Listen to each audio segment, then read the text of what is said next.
Why, hello there. Welcome to another We're Wednesday with me, JessieDubz, your girl. Today, I'm actually switching it up.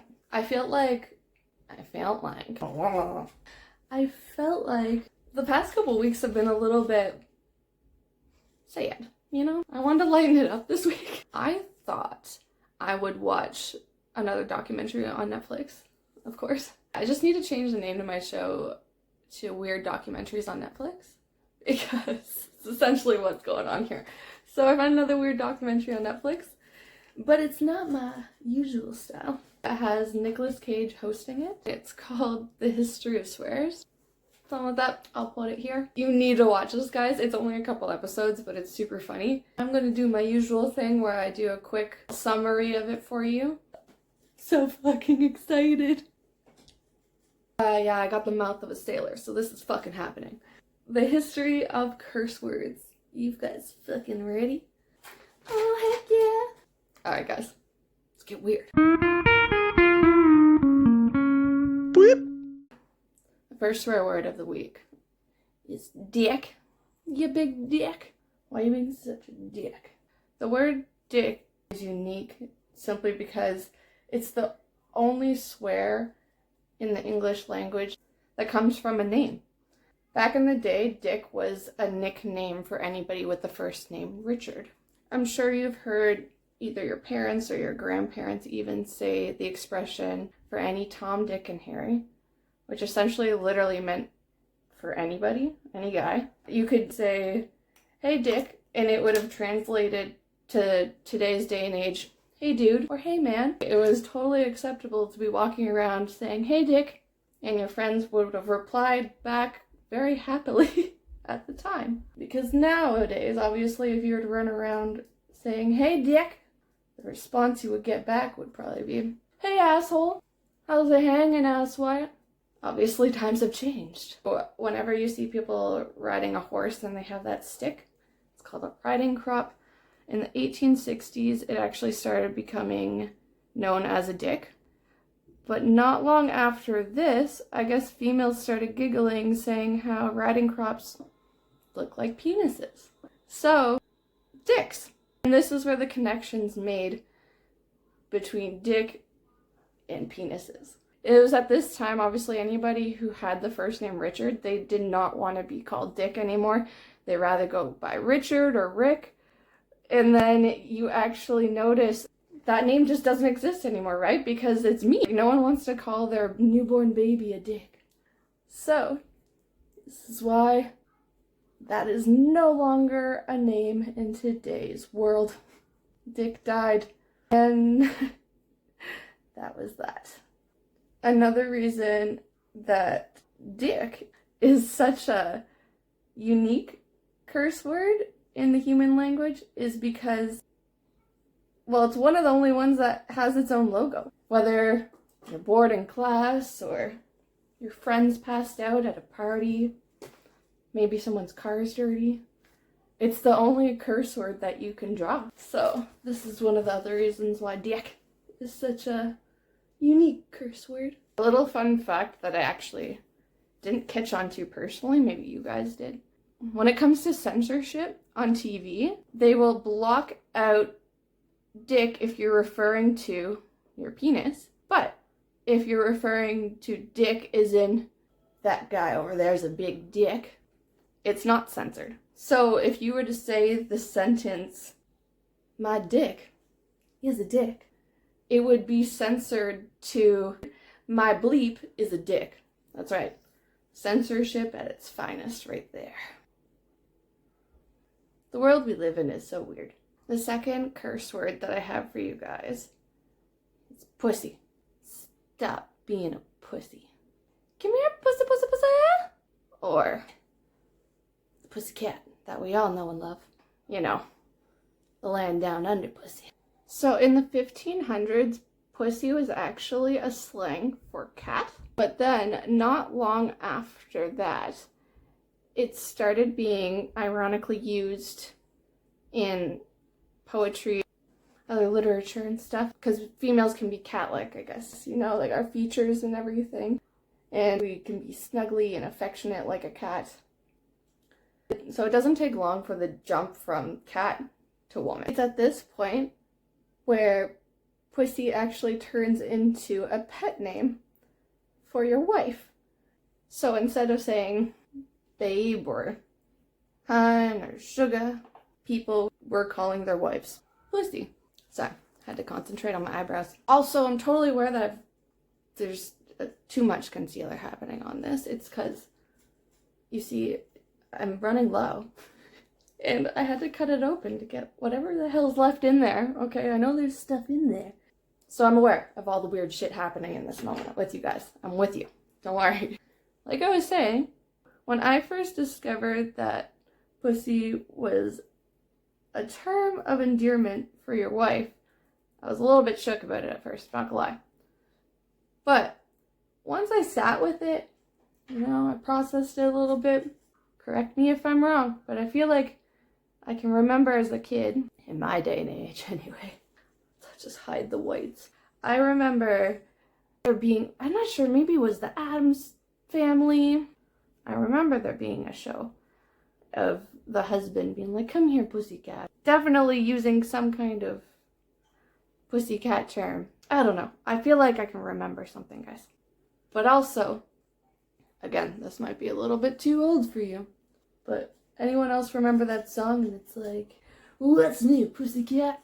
Whoa, whoa, whoa. That song? I am an awful singer. I'm not even gonna try and hide it. But you know that song? Yeah. I can kind of get it now. I kind of see it. But at first I was like, what the fuck? Starting in the 70s, you started seeing pussy being used a little bit more, especially in porn.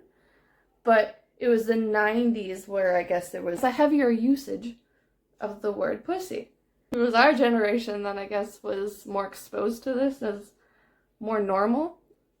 But before that, it was really just not used.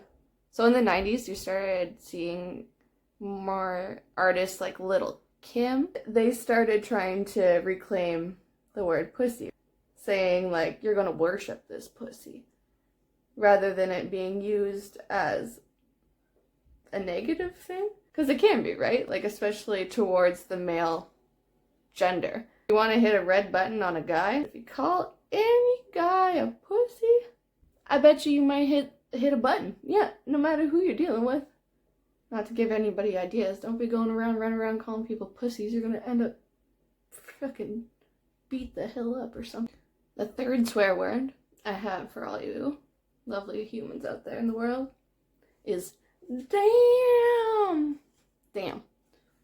Most people don't count it as a swear word these days. I know I don't. And I'm pretty sure any research done asking today's kids has actually proved that they find the word damn as insulting as the word condom. Or something else just irrelevant and not insulting at all. So let's just put it in perspective, because back in the day, damn was actually one of the absolute worst things that you could have used. So the word damn over the years has taken a big turn because it's derived from the word damnation.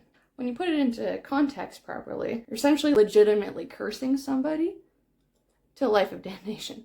So I understand why back in the day it had a lot more oomph behind it, I guess you could say, than what today's kids kind of take it as. Damn you to hell. You hear that still said today on TV or on a regular Wednesday, joke around with your friends, whenever. Just throw that around.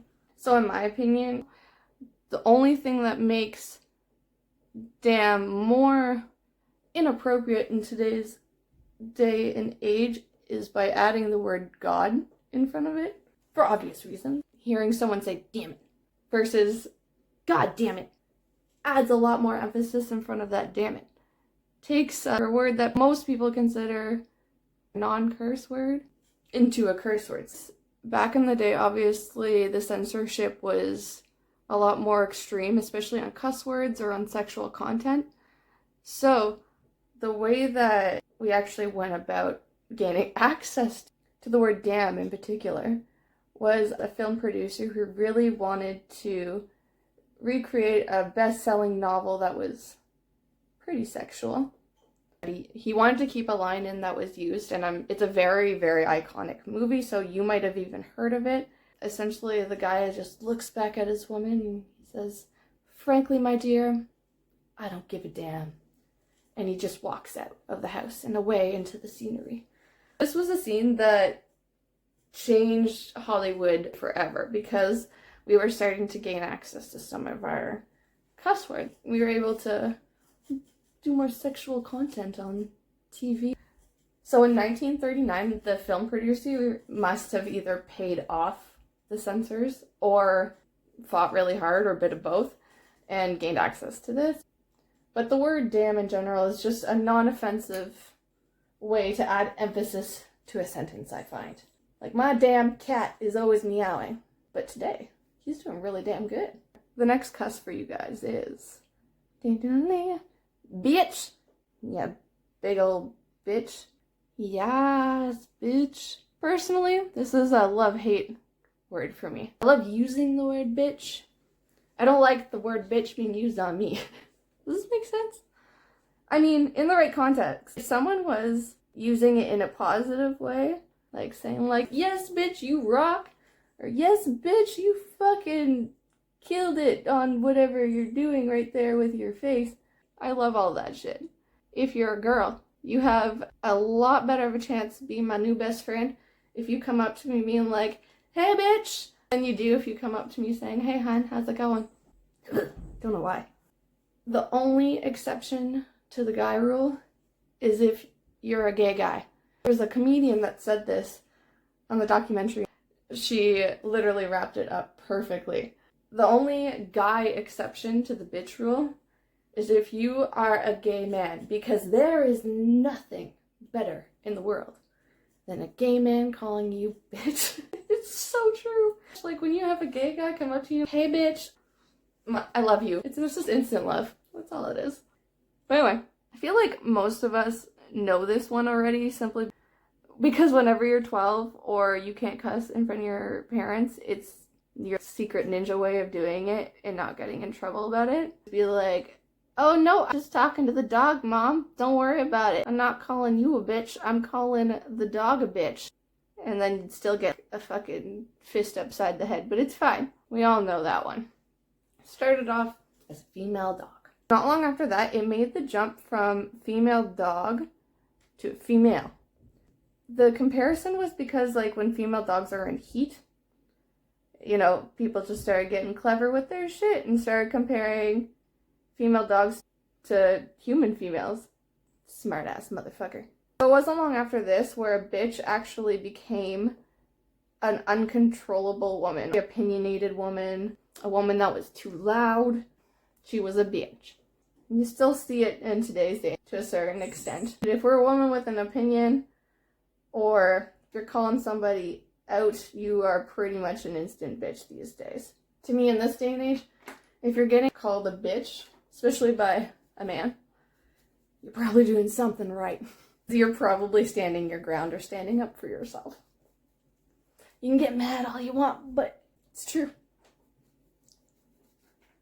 In the documentary, too, they actually go on to say that it took the Webster's Dictionary up until 2015 for them to say that bitch was a type of swear. They just said that it was either a female dog or it was an unbearable female. It was very recent day and age times where it was recognized as an actual kind of bad word. If it's censored and stuff, I'm not even allowed to say it on TV. Anyway, so the word bitch has gone on quite the journey as a word in the English language, because it went from a dog to like a loud, uncontrollable woman.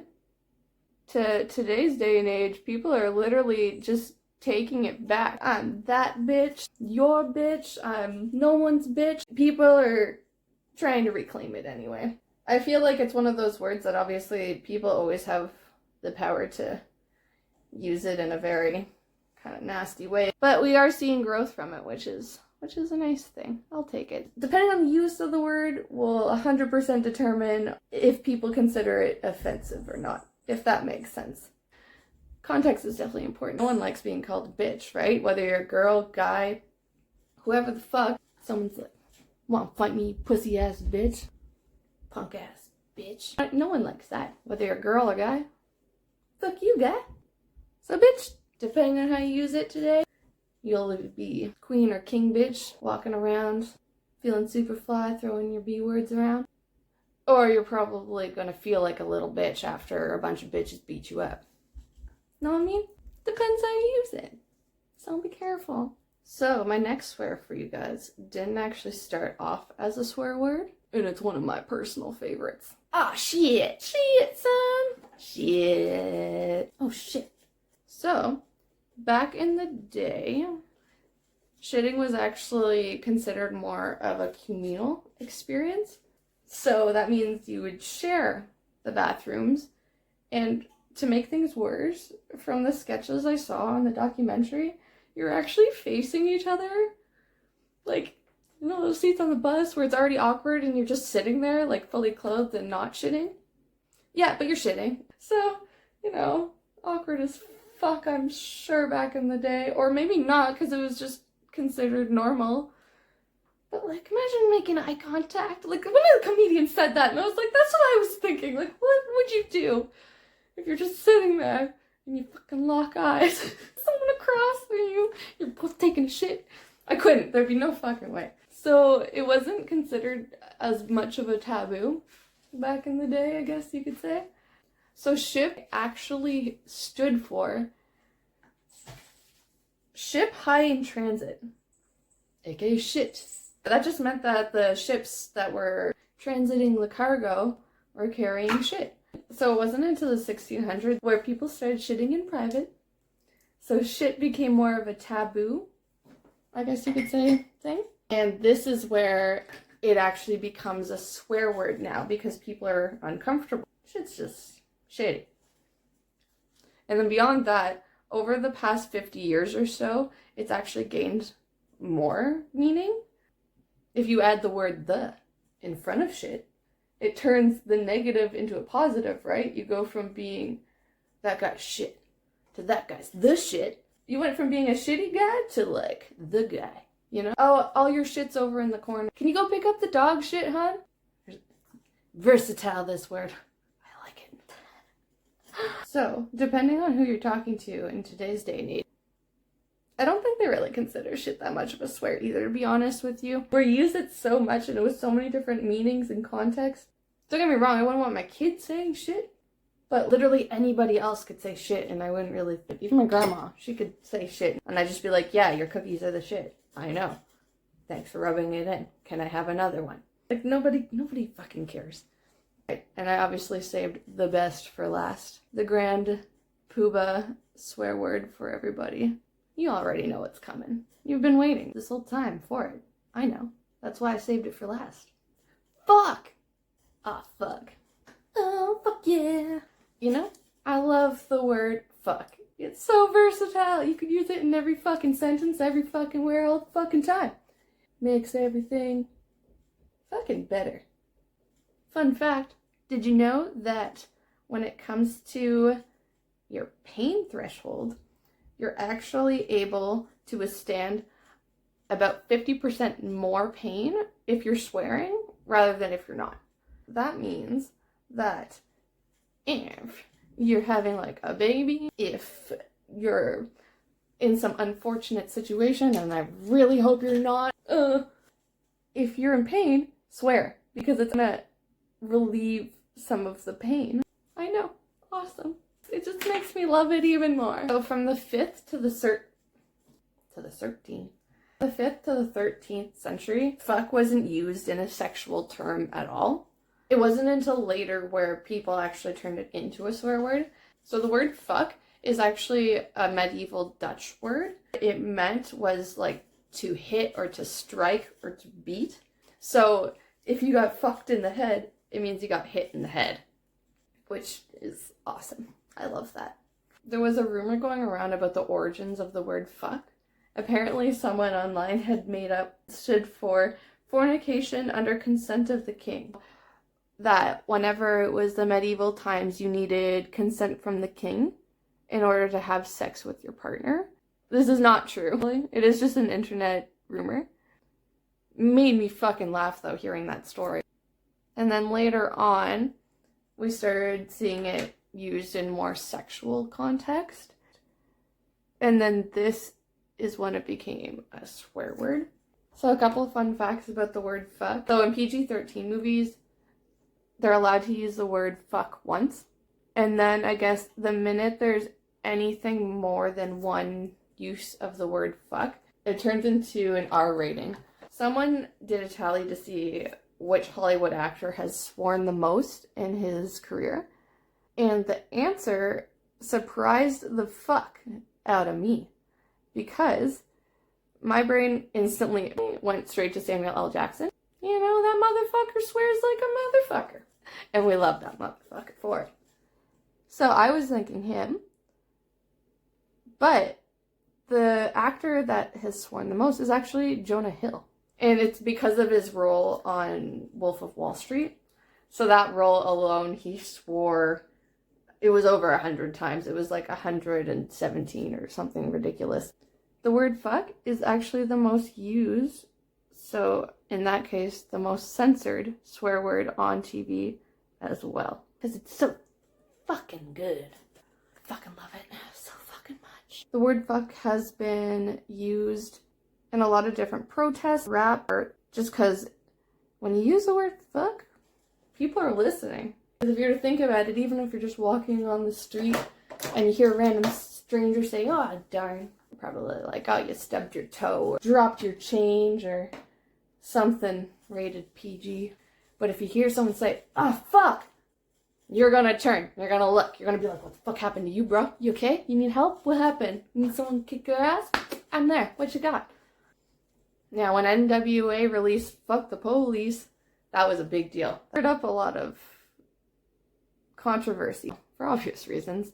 But that's what they wanted, right? They wanted to get people talking. They wanted to stir the pot. So art's all about. If you ask the kids in this day and age if the word fuck is offensive, again, context is important, right? Because we all fucking love the word fuck. Don't get us wrong. But if you're calling us a little fuck, come here, you little fucker. But I was joking around with somebody and they were like, "Come here, you cheeky little fucker. You're such a little funny fucker." Again, I can dig that.